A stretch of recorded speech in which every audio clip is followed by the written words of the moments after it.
Supreme court ने देश के राजनीतिक दलों को जमकर फटकार लगाई है। गुरुवार को भारत के चीफ जस्टिस सूर्यकांत की अगुवाई वाली बेंच ने फ्रीबीज कल्चर को लेकर बड़ी टिप्पणी की। बेंच ने कहा कि फ्रीबीज से विकास बाधित हो रहा है। अब इस तरह की नीतियों पर विचार करने का समय आ गया है।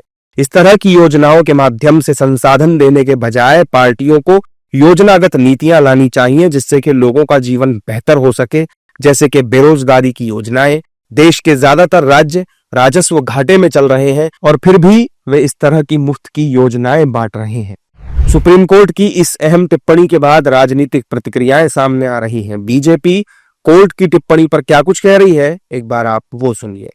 देखिए, अभी गरीबी रेखा के जो नीचे लोग हैं, जिनको 2 वक्त की रोटी नहीं है, उनको अनाज देना, उनकी चिंता करना।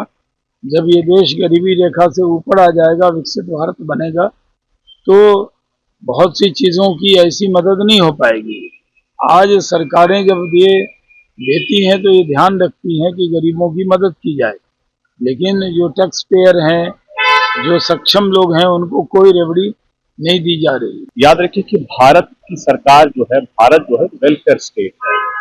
वेलफेयर स्टेट में हर किसी के पास एक समान इकोनॉमिक स्टेटस नहीं होता है।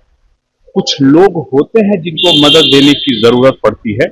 मैं बगैर सुप्रीम कोर्ट के इस पे टिप्पणी किए हुए करना चाहूंगा कि आप हमारे समाज में ही, हमारे प्रदेश में ही हर जगह कुछ लोगों को मदद की जरूरत होती है और वेलफेयर स्टेट में सरकार को इस बात का, अपने हर लोगों का ध्यान अवश्य रखना पड़ेगा।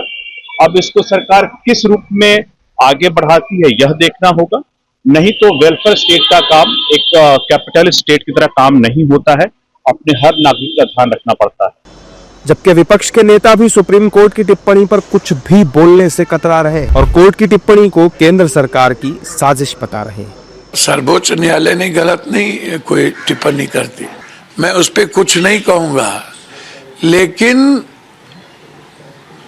मुझे लगता है कि इसमें एक गहरी साजिश है, अबू भी है।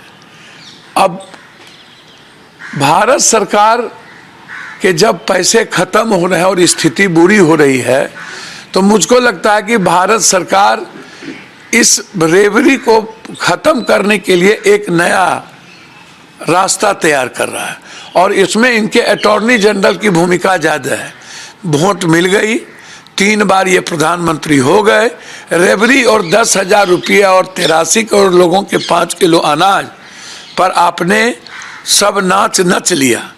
अब यह एक गहरी साजिश गरीबों के जीविका पर, यह सरकार की गिद्ध दृष्टि है और सरकार कहीं न कहीं इस साजिश का हिस्सा है।